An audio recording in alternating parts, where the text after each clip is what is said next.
Welcome to the Banker Lamp. Please enjoy the video. You start by turning on developer options so you can change the display density. This is the only reliable method to make the whole UI smaller. Tap Settings, About Phone, then tap Build number 7 times. Once done, go back to Settings and open Developer Options. Make sure to note the current smallest width or density value so you can restore it if needed. This precaution keeps you from locking yourself into an unreadable layout. You now change the smallest width, DPI, to shrink everything proportionally. Locate smallest width or minimum width in developer options. Increase the number in small steps, 10 to 20 at a time, and immediately check home screen, apps, and keyboard. You want denser UI without breaking touch targets. If icons get too small or buttons overlap, reduce the change. Make incremental adjustments and test each step so you stay in a usable range.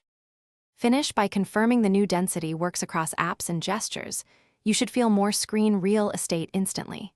If things go wrong, reboot first. Many layout glitches clear after restart. If the interface is unreadable, return to developer options and restore the original smallest width value you noted earlier. If you can't access settings, use ADB or boot into safe mode to revert. Remember, small, deliberate changes prevent the need for drastic recovery steps. Thanks for watching. If this was helpful, leave a like and consider subscribing. See you next time.